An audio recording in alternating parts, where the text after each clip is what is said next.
da manipulação estruturada, articulada, até porque, em termos categoriais, não está se discutindo aqui o fetichismo, a fetichização, que tem um outro estatuto categorial que não é o da alienação propriamente dita, do Entfremdung, do estranhamento, que está no manuscrito de 1844, aonde a constituição de uma sociedade produtora de mercadorias ela dá um salto qualitativo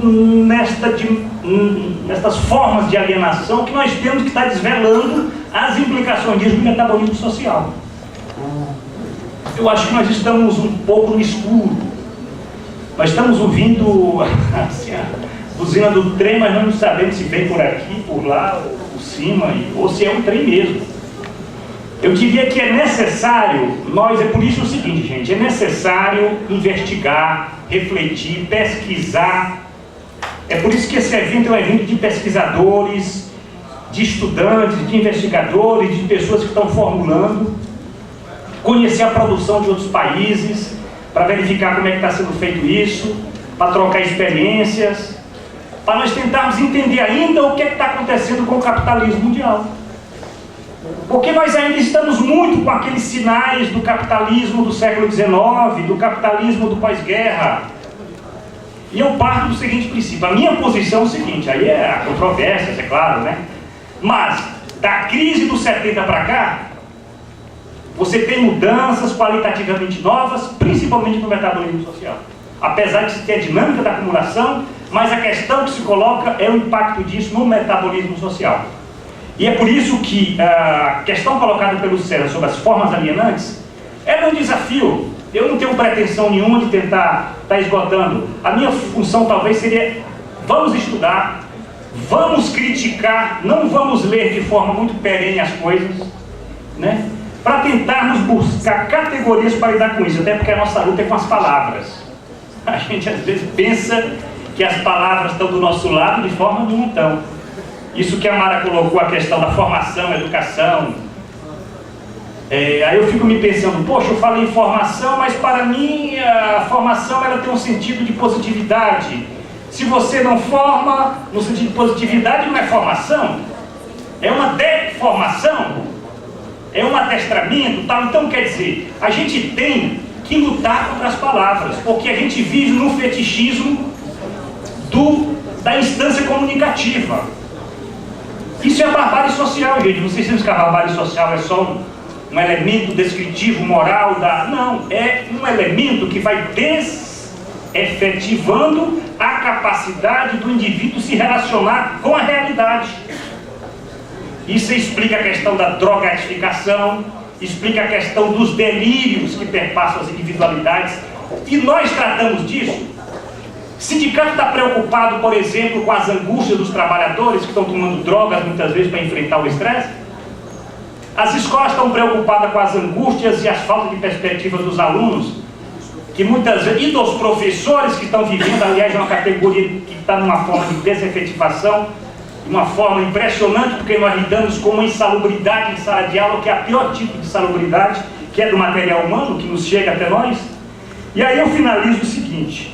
Eu estava pensando aqui e eu acho que me veio uma figura muito curiosa. Eu estou me aproximando mais da área da educação. Não tenho formação em educação, mas eu sou sociólogo, minha formação é outra, mas eu pensei na seguinte figura. Quando a gente faz uma compra numa loja de departamentos, depois que a gente compra, escolhe a mercadoria, nos manda para a seção de empacotamento, né? Para pegar a mercadoria. Isso é a escola.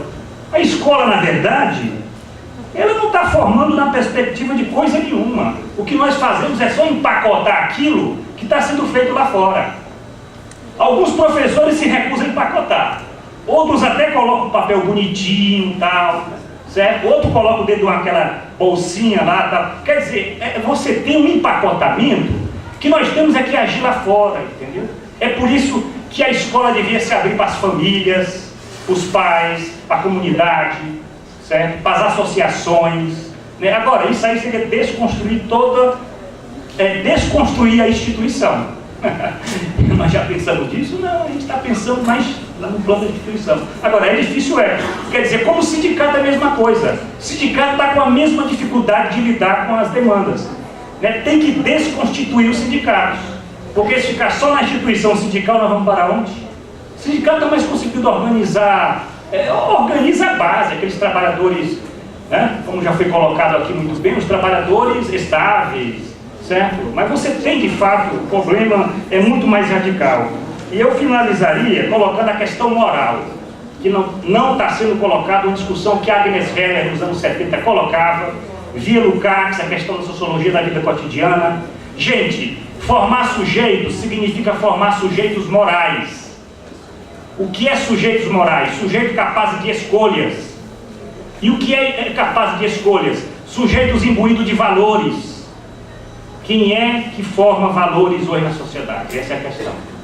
Ou nós entramos nesse campo, ou nós vamos ficar enxugando gelo, empacotando, e sem saber que, de fato, hoje a grande questão é ética-moral, no sentido de sujeito capaz de escolhas radicais. A Agnes Heller colocava a questão da necessidade radical. Certo? Agora, a juventude está aí, sendo formada, entre aspas. Isso que o Zé colocou é perfeito. Agora, Zé, temos que tirar uma teoria disso, porque o que a gente está só constatando, né, é o desafio, nós, como pesquisadores, estamos pensando, inclusive, refundar a teoria da reprodução social, uma teoria da manipulação crítica, uma crítica da manipulação, que os franceses já até estão fazendo. O Alambir, eu espero que aqui o mercado editorial publique. O Alambir já está com 2 volumes no livro que ele discute a questão da reprodução social, que é um tema que não é só dele não. Acho que o Bourdieu chegou a se preocupar com isso, uma série de outros autores de diferentes perspectivas. O problema é a miséria do estruturalismo. Nós temos que repensar essas questões na ótica dialética, para romper com aquela miséria do estruturalismo que ainda marca muito a reflexão crítico-marxista. E é uma tarefa, eu diria, não só de uma pessoa, certo? É de um coletivo, da interlocução com a produção da União Europeia, americana, da América Latina, que é um laboratório fabuloso de experiências críticas, né? E eu concluiria, isso é a forma de eu estar respondendo às colocações feitas pelos colegas de uma forma muito mais ampla, né? E a questão do empacotamento é uma coisa que me veio agora, e eu estou me recusando a empacotar e estão tentando me empacotar, entendeu? Bom, 11h45, teríamos tempo hábil ainda para mais umas 3 questões rapidamente, né? E também para respostas de 5 minutos bastante breves. Seu nome? Vanessa. O rapaz lá em cima. Oi? Alcides. Aqui embaixo tinha mais alguém? Não? Peça lá em cima. Não esqueci de ninguém? Tá. Então, Vanessa, 2 minutos, Alcides 2 minutos e Peça 2 minutos. Certo? Bom dia a todos e todas, eu sou Vanessa, sou professora na Universidade Federal dos Vales de Jequitinhonha e Mucuri, também vinculada ao GTEC junto com Lara e o professor César. Minha pergunta vai mais especificamente para o professor Jorge e o Giovanni, e eu quero fazer primeiro uma breve contextualização. Em pesquisa realizada no ano de 2003, pesquisa Perfil da Juventude Brasileira, os pesquisadores identificaram que dentre os elementos que constituem a vida da juventude brasileira, o trabalho se destaca como referência central, como necessidade, como direito e como problema. Como problema, fazendo referência ao desemprego, sendo que 75% desses jovens, eles estão muito preocupados com os riscos de cair no desemprego.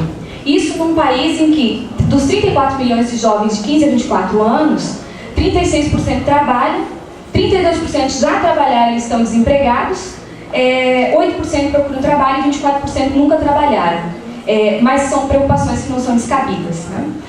Em que pese o trabalho tem status de centralidade como necessidade e direito, a dedicação ao trabalho não aparece como um valor central numa sociedade ideal, segundo essa pesquisa, o que não é ruim. Entretanto, 27% desses jovens elegem o temor a Deus e a religiosidade como mais importantes nessa sociedade ideal.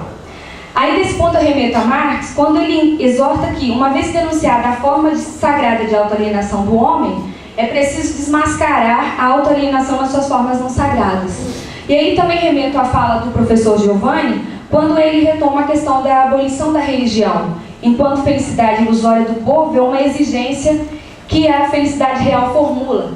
Exigir que ela renuncie às ilusões acerca de sua situação é exigir que renuncie a uma situação que precisa de ilusões.